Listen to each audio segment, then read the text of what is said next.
There comes a moment in life when you realize that the greatest burden you are carrying is not something you can see. It is not a heavy suitcase. It is not a mountain of money. It is not a difficult job. It is not even the responsibilities that fill your days. The greatest burden is often the invisible weight inside your own mind. It is the memory you keep replaying. It is the person you cannot stop thinking about. It is the mistake you wish you could undo. It is the future you keep fearing, and it is the expectation that life should have happened differently. Many people spend years carrying these invisible burdens without realizing that they are carrying them. They wake up with them. They work with them. They eat with them. They sit with their families while carrying them, and they go to sleep with them. Yet, deep inside, they wonder why they feel tired, even when the body has rested. Why does the heart feel heavy when nothing terrible is happening at this exact moment? Why does peace seem so far away even when life appears calm from the outside? The wisdom of Buddhism gives us a beautiful answer. Peace is not always something you need to find. Sometimes peace is something you need to uncover, because it is already beneath the layers of fear, attachment, regret, anger, and expectation that have accumulated inside you. The Buddha spent his life teaching that suffering becomes stronger when we cling to what we cannot keep and resist what we cannot change. This does not mean that you should stop caring about people or stop having goals. It means you must learn the difference between caring and clinging. You can love someone without trying to control them. You can remember the past without living inside it. You can prepare for tomorrow without being afraid of every possible outcome. You can have dreams without believing that your happiness depends entirely upon achieving them. The path to inner peace begins when you become willing to release what no longer serves your life. And today we will walk through 5 powerful things you must learn to let go of if you want your mind to become lighter, your heart to become calmer, and your life to become more peaceful. The first thing you must let go of is the past. You cannot build a peaceful future while constantly living inside yesterday. The past has already happened. It has already given you its lesson. It has already taken its place in the story of your life. Yet, the mind often refuses to accept this. It returns again and again to old conversations, old mistakes, old disappointments, and old moments of pain. It asks, what if I had made a different decision? What if I had stayed? What if I had spoken? What if I had remained silent? What if they had understood me? What if things had gone another way? These questions can become an endless prison because there is no answer that can change yesterday. You can analyze the past for 10 years and yesterday will still remain yesterday. A Zen teacher once told a student that the past is like a cup of tea that has already been poured. You may remember its taste, but you cannot drink it again, the student asked. Then why does the mind keep returning to it? The teacher answered. Because the mind believes that if it studies the cup long enough, it can change what was poured into it. But life does not work that way. The purpose of remembering is not to return. The purpose of remembering is to learn. Imagine walking along a mountain path and carrying a heavy stone from every painful experience you have ever had. You carry the stone from the day someone betrayed you. You carry the stone from the opportunity you missed. You carry the stone from the relationship that ended. You carry the stone from the mistake that embarrassed you. You carry the stone from the words someone said that you never forgot. At first, you may believe these stones are proof of what you survived. You may think keeping them close protects you from making the same mistakes again. But after many years, the stones become too heavy and eventually you can no longer enjoy the journey. The wise traveler understands that lessons can be kept even when stones are released. You can remember without carrying. You can learn without suffering again. You can forgive yourself without pretending the mistake never happened. There is a difference between remembering a wound and continuing to live inside the wound. One is wisdom, the other is attachment. The Buddha taught that everything changes, and this includes pain. The pain you feel today will not always have the same shape. The person you are today is not the person you were 10 years ago. You have already changed in ways you may not recognize. Your priorities have changed. Your understanding has changed. Your strength has changed. Your ability to see life clearly has changed. So why should you continue punishing the person you were in the past? You made decisions with the knowledge you had at that time. You reacted with the emotional strength you had at that time. You did what you thought was best with the understanding. you possessed at that moment. Perhaps you could have done better, but perhaps you did the best you knew how to do. The purpose of wisdom is not to make you hate your former self. The purpose of wisdom is to help you understand that former self with compassion. There is a story about an old man who visited a Buddhist monastery, carrying a small wooden box. The monk asked him what was inside. The old man opened the box and showed him letters, photographs, and small objects from different moments of his life. He said, "I have carried this box for 40 years because these things remind me of everyone who hurt me and every opportunity I lost." The monk looked carefully at the objects and then asked him one question. "Do these memories make you wiser, or do they make you heavier?" The old man remained silent because he already knew the answer. The monk then placed the box on the ground and said, "You do not have to throw away your memories. You only have to stop carrying them everywhere." The old man looked at the box for a long time, and for the first time he realized that he had spent decades allowing yesterday to sit beside him at every meal. Every morning yesterday had been waiting for him. Every evening yesterday had been sitting beside his bed. He had allowed old pain to become part of his identity. The monk did not tell him to forget. The monk taught him to release the grip. This is an important lesson for anyone who wants inner peace. You do not need to erase your past. You need to stop allowing your past to control your present. You can look back and say, "That happened and it hurt me, but it does not have to define me." You can say, "I made a mistake, but I am still capable of becoming wiser." You can say, "Someone disappointed me, but I will not allow their actions to decide the kind of person I become." This is what letting go truly means. It means giving yourself permission to live again. There are people who spend years waiting for an apology before they allow themselves to feel peaceful. They believe that if the person who hurt them finally understands what they did, then healing will begin. But sometimes the apology never comes. Sometimes the person who caused the wound has moved on while you remain trapped in the same emotional room waiting for them to return. The wisdom of letting go says, do not place the key to your peace in another person's hands. Your healing cannot depend entirely upon someone else's awareness. You can wish for an apology without making your life depend on it. You can acknowledge that something was wrong without spending every day demanding that the past become fair. You can release resentment while still remembering the lesson. This is not weakness, it is freedom.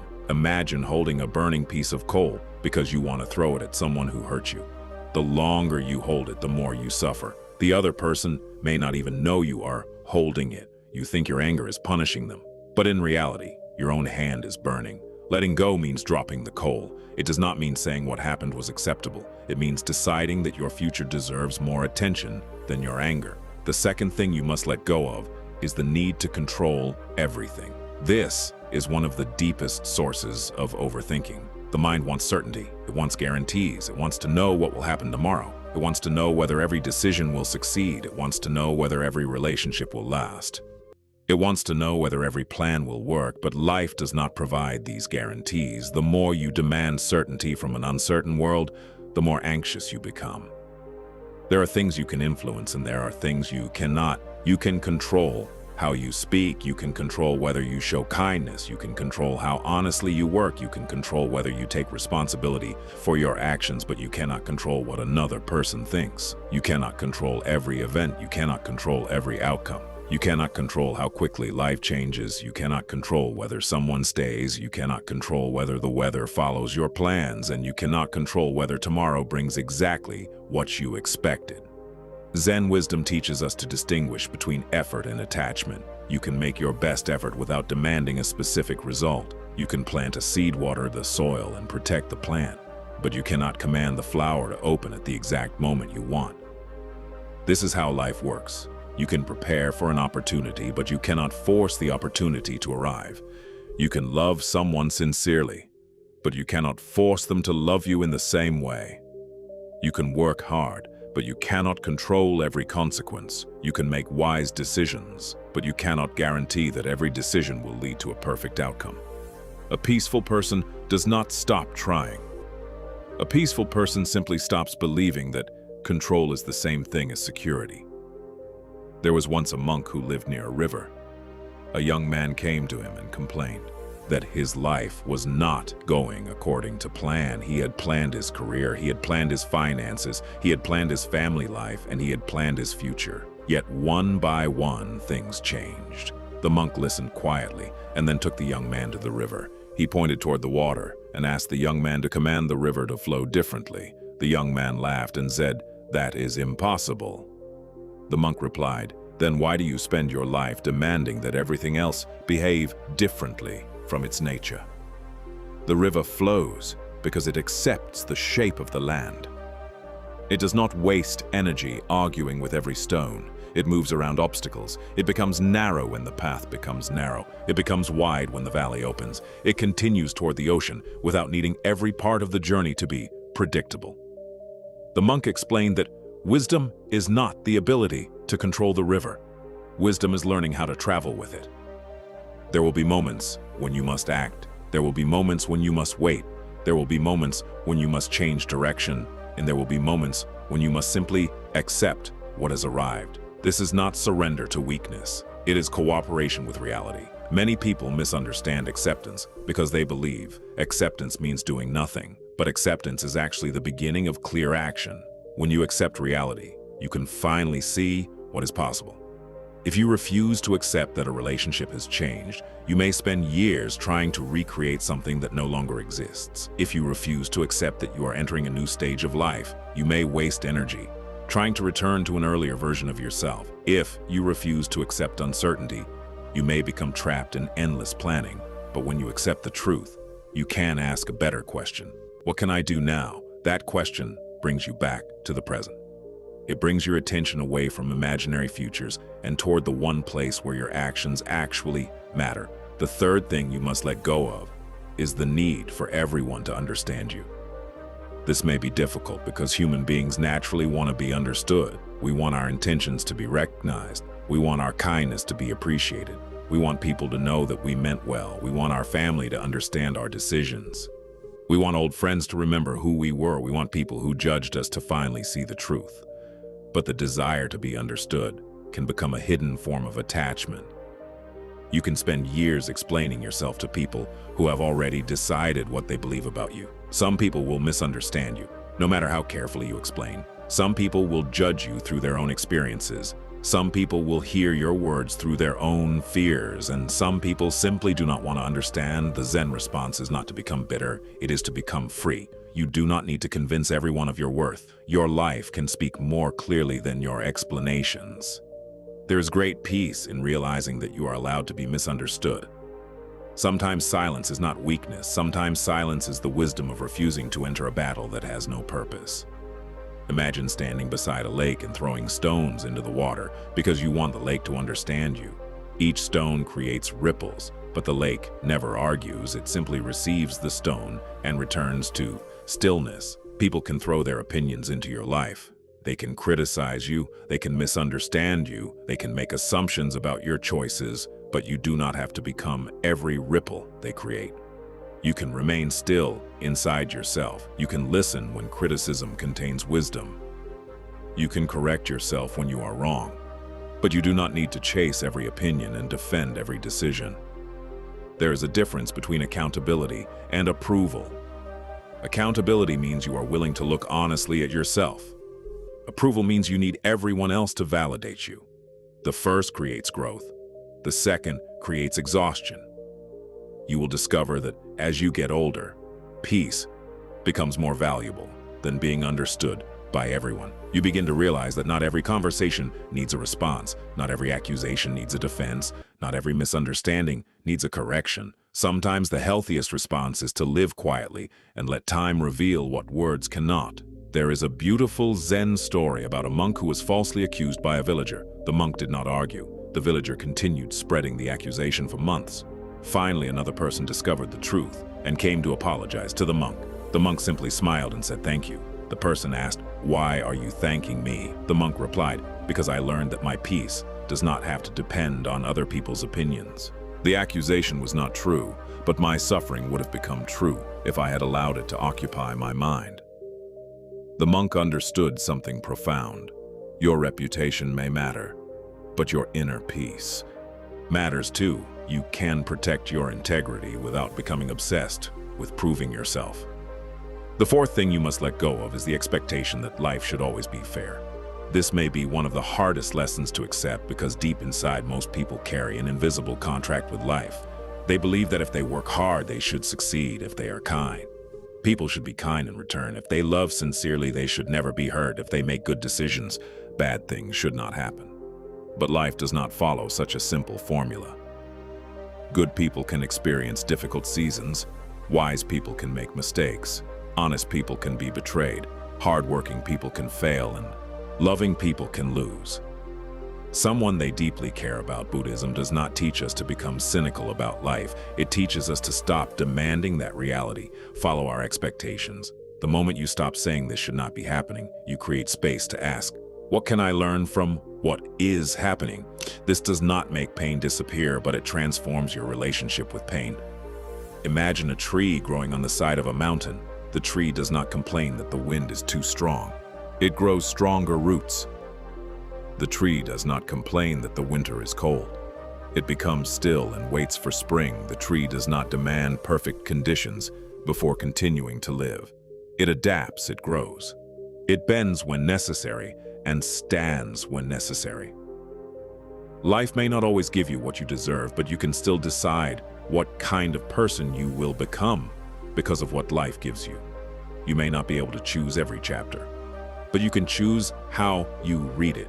You may not be able to choose every challenge, but you can choose whether the challenge makes you bitter or wiser. You may not be able to control every loss, but you can choose whether love disappears from your heart because of it.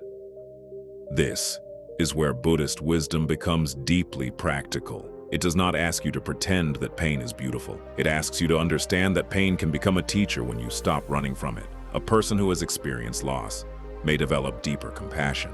A person who has experienced failure may become more patient. A person who has been misunderstood may become slower to judge others. A person who has lived through uncertainty may develop faith in their own ability to adapt. Your difficult experiences do not have to become the definition of your life. They can become part of your wisdom.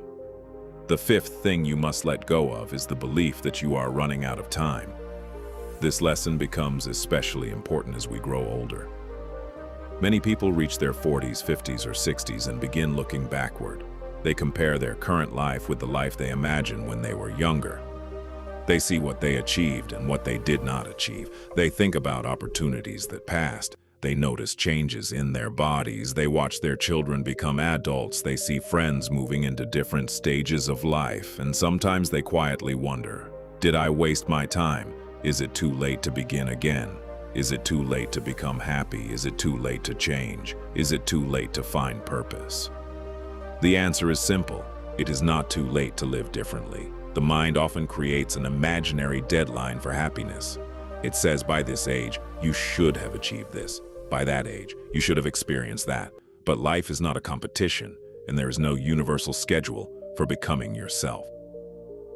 Some people discover their purpose early. Some discover it later. Some people build successful careers when they are young. Some begin meaningful work after 50. Some people find love early. Some find a deeper relationship with life after many years of disappointment. There is no single timeline for wisdom. A tree does not compare its age with another tree. It simply continues to grow in the season it has been given. You are allowed to grow in your own season. You are allowed to begin again. You are allowed to change your mind. You are allowed to learn something new. You are allowed to discover that the dream you had at 20 is no longer the dream you want at 50. This is not failure, it is evolution. One of the most peaceful things you can do is stop measuring your life against the lives of other people. Comparison creates a strange kind of suffering because it makes you look at someone else's visible chapter while judging yourself by your invisible struggles. You may see someone else's success, but not their fear. You may see their beautiful home, but not their private loneliness. You may see their confidence, but not the years of doubt that came before it. You may see their achievements, but not the sacrifices behind them. Everyone carries a story you cannot fully see. So do not use another person's life as a ruler for your own. The Buddha taught that comparison is a source of attachment because the mind becomes trapped between I wish I had what they have and I hope they do not have more than me. Neither thought creates peace. Your path is your path. Your lessons are your lessons. Your timing is your timing. The moment you accept this, you begin breathing differently. You stop rushing, you stop proving, you stop chasing, and you start living. There is a story about an elderly man who spent his entire life believing he had arrived too late. He had wanted to write a book when he was young, but work and family responsibilities kept him busy. At 60, he still carried the dream, but he believed the opportunity had passed. One morning he visited a quiet Buddhist garden and met an old gardener. The gardener was planting a small tree. The elderly man asked, "Why are you planting that tree? You will not see it become as large as the older trees." The gardener smiled and said, "I am not planting it only for myself. I am planting it because it deserves to grow." The old man thought about those words for a long time. Then he returned home and began writing. The book did not make him famous, but it gave him a deep sense of peace. He realized that his goal was never to prove that he had succeeded. The goal was to honor something inside him that had been waiting for attention. Sometimes the life you want does not need to become enormous to become meaningful. You do not need millions of people to know your name. You do not need to become the best. You do not need to prove that your life was important. Meaning can exist in a quiet conversation. A kind word, a morning walk, a meal shared with someone you love, a lesson passed to your children, a moment of forgiveness, a peaceful evening spent watching the sunset. And these things may never become headlines, but they can become the moments that make a life feel complete. As you begin letting go of these 5 burdens, you may notice that your life does not suddenly become perfect. The bills may still exist.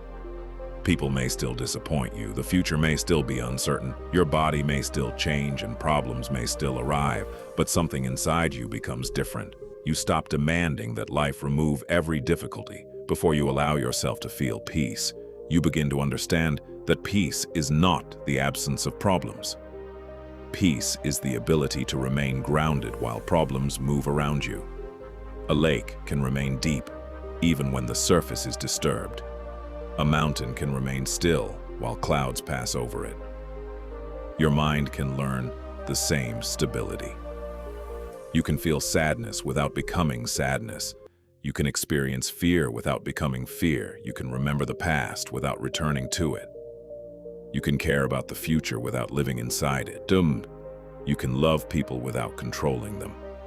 You can make plans without demanding guarantees. You can grow older without believing that life is ending, and you can release what no longer belongs to you without becoming empty, because when you let go of unnecessary weight, you create space for something better. You create space for gratitude. You create space for curiosity. You create space for compassion. You create space for peace. You create space for the simple joy of being alive. There is a quiet moment that comes to many people when they finally stop fighting themselves. They sit alone, perhaps early in the morning, while the world is still quiet. They hear the birds, they feel the air, they look at the light coming through the window, and suddenly realize that nothing needs to be solved in that exact moment. They do not need to fix their entire past. They do not need to predict their entire future. They do not need to convince anyone of anything. They simply need to breathe. And in that breath, there is a strange kind of freedom. This is the freedom Buddhism points toward. It is not the freedom of getting everything you want. It is the freedom of no longer needing everything to be exactly the way you want before you allow yourself to be peaceful. The mind says, "I will be happy when this happens." Zen says, "Look at what is already here." The mind says, "I will rest when everything is finished." Zen says, "Rest for one breath." The mind says, "I need everyone to understand me."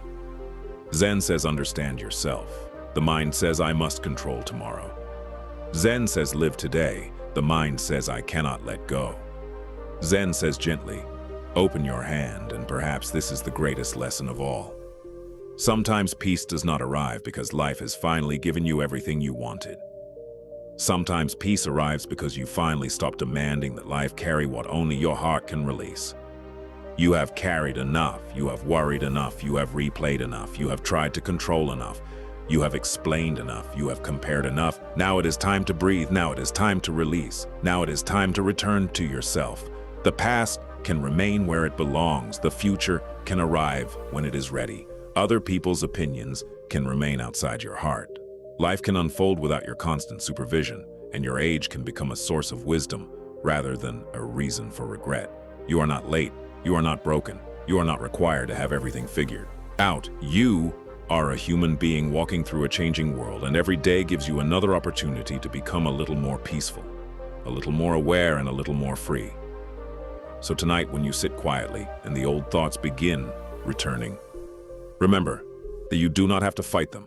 You can simply watch them. You can say, "This belongs to yesterday, and I am here today." You can place your hand gently over your heart and remind yourself that the life you are searching for is not somewhere far away. It is being created through the way you breathe, the way you think, the way you respond, and the things you choose to release.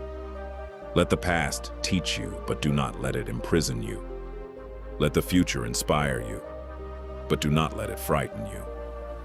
Let people be who they are without making their behavior the ruler of your peace. Let life unfold without demanding that every chapter makes sense immediately, and let yourself grow without comparing your journey to anyone else. There is still time, there is still beauty, there are still lessons, there are still mornings waiting to be lived, there are still sunsets waiting to be watched, there are still conversations that may touch your heart, there are still acts of kindness you can give, and there is still a peaceful version of yourself waiting beneath the noise. The Buddha did not promise that the road would always be easy. He showed that freedom becomes possible when we understand why the mind suffers and learn to release what keeps us attached. You do not need to become a different person overnight. You only need to begin with one small act of letting go today. Maybe you let go of one old regret. Maybe you stop replaying one conversation. Maybe you forgive yourself for one mistake. Maybe you stop trying to control one outcome. Maybe you stop explaining yourself to someone who refuses to listen. Maybe you stop believing that your best years are behind you.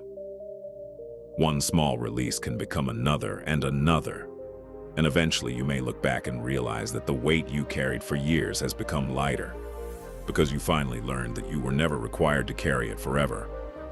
Inner peace is not a destination waiting at the end of a perfect life. It is a practice. It is a choice. It is a way of meeting each moment with less resistance and more awareness. The more you practice letting go, the more naturally peace begins to appear. You begin to walk differently. You begin to speak differently. You begin to listen differently. You begin to sleep differently. And most importantly, you begin to live differently. Not because the world has changed, but because your relationship with the world has changed. You are no longer fighting every wave. You are learning to move with the ocean. You are no longer trying to hold every leaf. You are watching them float away. You are no longer demanding that the river stop. You are learning how to travel with it, and one day you may realize that the life you thought needed to be completely changed only needed to be seen with a quieter mind. So take one slow breath and allow yourself to release what you are ready to release today. You do not have to let go of everything at once. You do not have to force forgiveness. You do not have to pretend that pain never existed. Simply begin by opening your hand a little. Begin by making room for peace. Begin by trusting that a lighter life is possible. And remember this simple truth. The moment you stop carrying what no longer belongs to you, you create space for the life that is still waiting to unfold. If this message brought peace to your heart, take a moment to like this video and subscribe to the channel for more Buddhist wisdom, Zen teachings, and peaceful life lessons. If you know someone who is carrying an invisible burden today, share this message with them, because sometimes a few quiet words can reach a heart that has been tired for a very long time. And before you leave, take one final breath and remind yourself, I do not need to carry yesterday. I do not need to control tomorrow. I only need to live this moment with awareness, courage, and peace.